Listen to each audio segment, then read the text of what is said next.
Everybody, I lie to y'all not. I think that my love for music has finally caught up with me.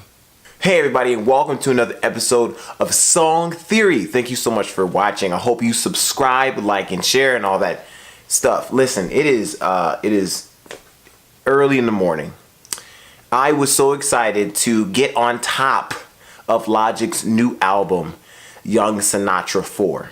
I stayed up all night waiting for this album, and I got it. So I'm really excited to go ahead and kind of do an album review on this. I am not here to spoil anything, and I advise you to go actually buy the service to listen to the whole album as much as you want. I had to do it, and you need to do it too. Don't be cheap. I'm serious. Like, seriously, go listen to it. All right, so we're getting right into it. We're going to go literally from top number 1 song track to number 14 song track. 14 goddamn songs. This guy was serious. He wasn't playing around, guys. The first song on the new album, Young Sinatra 4, is Thank You.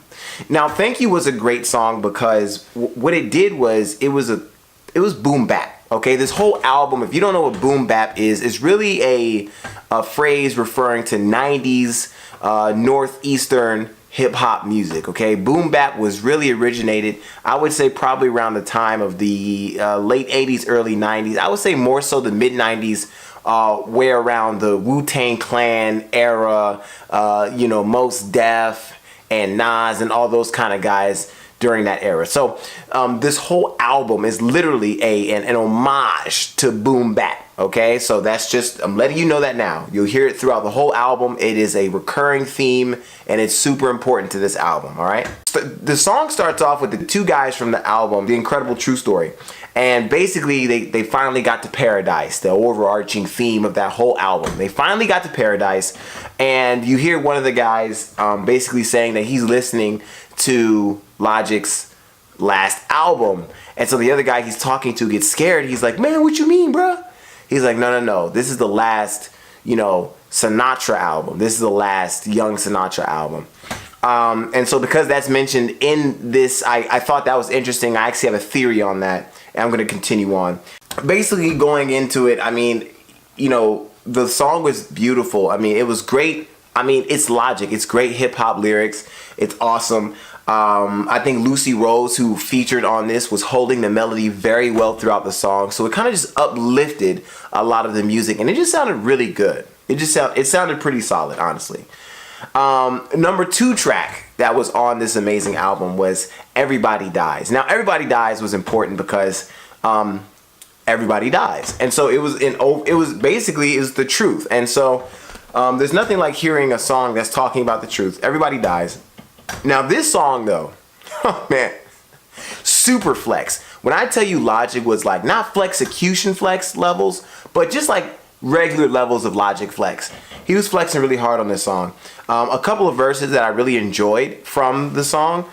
He said, got more verses than the Holy Bible. Sheesh. Got more verses than the Holy Bible. That boy's spitting. And then if you ain't fulfilled in the end, you'll be full of regret. And I thought that was important because the song is really touching. This whole album really is touching on the themes of going for what you want, not settling, and really understanding that you are rich, your life is rich, and that everything you have is worth it, and you need to pay attention to it. And this song is really reminiscent of that theme. And it's more boom bap, it's intense synth. And honestly, I would say this was the best produced song on the whole album. That's not to say the whole album isn't the same amount of production, but this one just sounded more crisp, and I really did enjoy it, honestly. So number 3 on the list, which I think was important, was The Return. The Return is straight stunt. Like, this guy was stunting on the whole song. Like, I think Logic sat down and was like, I'm going to write this song called The Return. It's going to be about how I'm coming back to form and I'm ripping everybody apart. Not like Eminem levels of ripping everybody apart. He's not dissing anybody per se, but he's definitely laying down some ground rules of hip hop, and he's letting everybody know that he's trying to take it back to the basics and taking it back, man. That's what this whole album really kind of sounds like to me. basically he's talking about the haters, talking about everybody who's hating on him, and talking about his race, talking about his all that stuff, and he's tired of it. So one thing that he talks about is I didn't get the whole line because it was just really good, but he's basically talking about smack the S out of them as peaceful as possible, but I know that's improbable. I can't tell you how often I'll go online and I see people with hate comments, and it's like, as much as I want to hit them, as much as I want to, you know, say something to them, I'm like, it's not peaceful, it's not going to get me anywhere, so let me just not do it. And so it's really important to understand that Logic, being where he is in his level of success, I mean, I'm positive he gets astronomical levels of hatred every single day of his life, but he has to focus on the good things, and I think that's what that song is about. I mean, he's talking about, he's stunting on everybody, holding no punches, man. Track number 4, The Glorious Five, I thought was pretty good. Can I say something real quick? If Quentin Tarantino doesn't hurry up and figure out who Logic is, I'm going to be very upset. I haven't seen Quentin Tarantino talk about him in an interview. I haven't seen him, you know, say anything about Logic, and it's really upsetting me because, like, Logic is really heavily reliant upon the So number 5, we're actually taking a look at a song called One Day. One Day was really good because it was an extremely inspirational track. In fact, the song One Day was actually performed at an event, an award show recently, because it was all over the news how basically Logic had brought out a bunch of kids with One Day shirts on, talking about immigration, like saying I am human and things like that. It was really inspirational. And Ryan did a really good job. His name is Ryan Tedder. He did a great job lifting up the track with his vocals. Solid melody. I thought it was a really good song. I had heard it previous, you know, to this album, so I was already predisposed to it. So, I mean, just from what I heard already on stage, I thought it was a really good song to go with. All right, now we're talking about probably one of the most historical songs on a hip-hop album. WuTang Forever. Now, children, kids, if you don't know about WuTang Clan, you lacking, okay? You need to know who WuTang Clan is before you even listen to this album. Like, honestly, between Boom Bap, WuTang Clan, and Logic himself, that is like basically the whole album. If you don't know who WuTang Clan is, you need to just go ahead and like just stop. You need to just stop, okay? WuTang Clan Forever.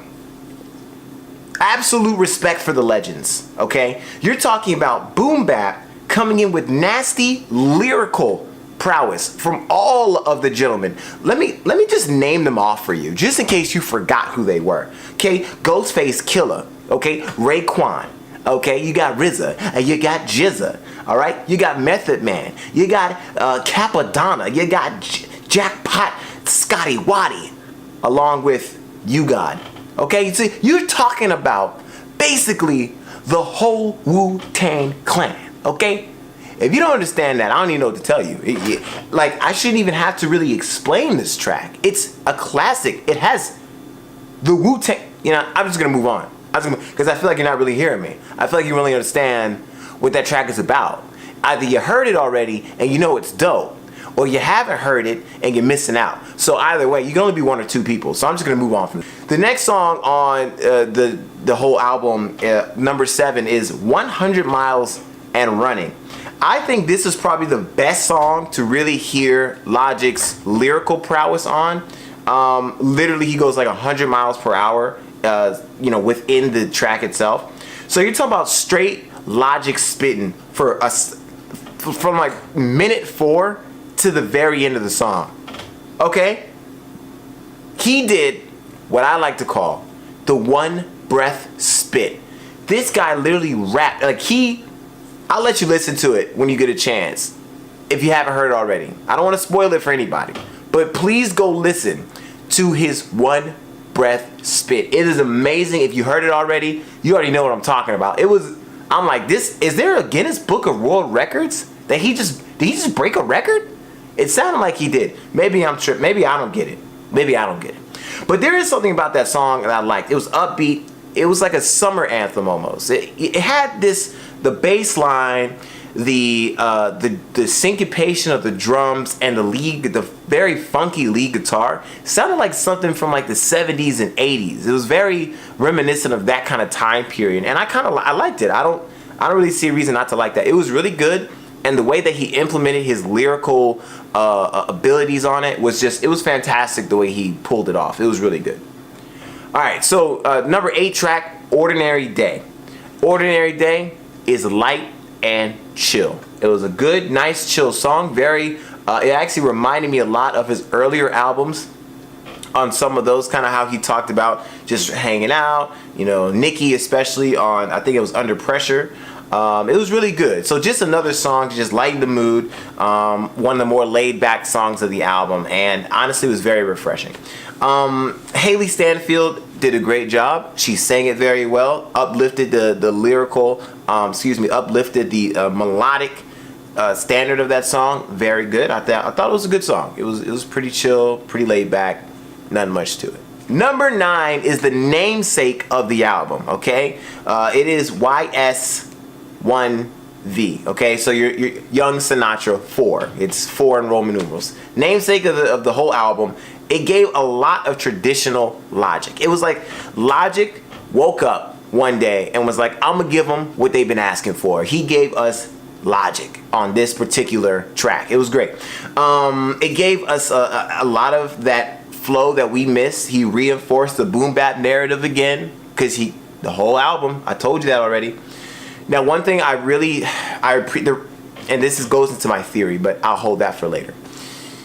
So in the song, he begins to talk about a particular person, and I really felt bad because he was talking about Mac Miller in a particular way, paying homage to him and honoring him for a particular reason.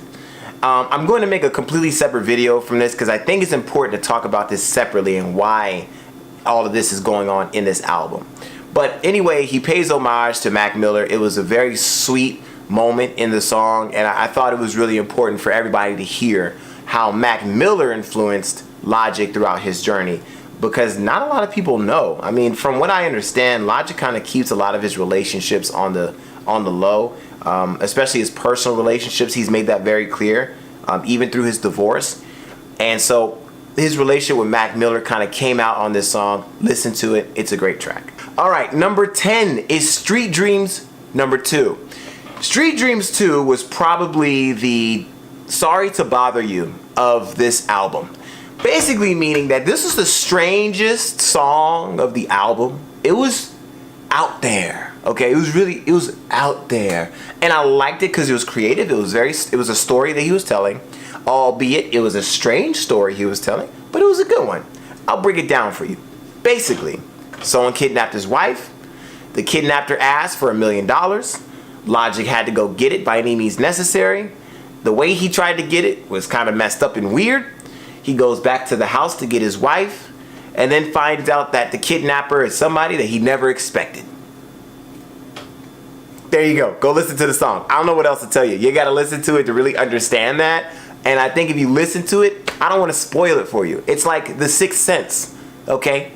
It's been like a long time since that movie came out, but you know what I'm talking about. You don't want to spoil that good twist.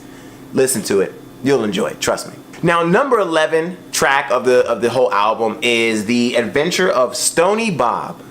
Now, this song was interesting because this is a smoker's anthem. I mean, if anybody pulls anything from this album, this song, The Adventure of Stony Bob, is the smoker's anthem, okay? They would literally smoke to this song at any time. Basically, Logic in this track contemplates whether or not he wants to start using marijuana again. Not entirely sure if he has already started using it again, but basically it sounds like in the song he's contemplating that decision. And of course, obviously he's reminiscing on how drugs made him feel in the past. And you got some really great producers and artists on this. You got Kajo, you got Sladro, and you got Big Lambo. Okay, all of these guys, great producers, great artists. They really did help on this song, and it sounds very crisp and really good. And so, once again, it makes you feel cool, relaxed, and sound like he's probably going to get back into smoking again. There's no telling. I don't know if there'll be an album about that, but it sounded pretty good. So the number 12 track of the series of songs on this beautiful album is actually a really somber song. It's called Legacy. Now, it depends on your perspective, because we all know Logic. Logic has a particular way of telling stories. It depends on how you see this story. I found it to be kind of somber, which is okay. But basically, it's Logic is telling the story in different perspectives. The first perspective is of a man who works really hard trying to provide for his family. The second perspective is of his children. And the third perspective is of his wife. So that's what I got from the song. If you got something different, comment below. But basically, it just sounded like a song telling people to just make sure you don't give your life to the money. Make sure you focus on what you're really passionate about. Focus on your family and friends. But don't focus on making money, because you can essentially hurt yourself, kill yourself, trying to find that path. Very reminiscent of J. Cole's last album. Basically the same thing. And told in a different way. Told in a story, narrative, and I thought it was creative the way he did it. So the last two songs of the album, you have track number 13, which is Iconic. Now, Iconic has a very African essence. The song has a very distinct sound. It sounded like Jaden Smith's Icon, Childish Gambino's song This Is America, and Logic's song Gang Related all had a baby, and this was the result. It was really good. It sounded like, in my brain, I'm literally listening to it like, this sounds just like something. And then I realized it sounded a lot more like Icon from Jaden Smith, and obviously on this track, Jaden Smith gave his blessing. He was a feature on it. It was good. Listen to it. Give it a chance. I think you'll like it a lot. And the final song of this whole series of master tracks is Last Call. Last Call is literally that, last call. He's telling everybody, you know, thank you, I appreciate it. He's giving us his life story, and he's telling it in a way that I honestly have never heard him be as open about his life as I did in this particular song. It's about 8 minutes long. It's a great way to wrap everything up.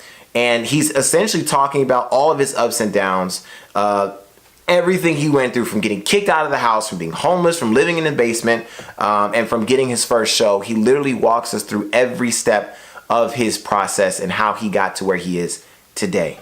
So for that, I thank Logic so much, all the producers and everybody who worked on this album. Thank you for such a momentous album. I will appreciate it for a long time, and I'm sure everybody else will too. Thank you all so much for watching this video. I stayed up so long just to listen to this album, and I'm glad I did. It's an experience, and I'm happy that I did it. I don't regret a thing, okay? There are more albums to come out, more song theories to be had, and there are videos that I'm working on right now, and there are some big companies that want me to do some work for them. So I'm excited, and I hope you guys are too. Thank you all so much for watching. I hope you have a great day and a better tomorrow. God bless. I'll see you all later.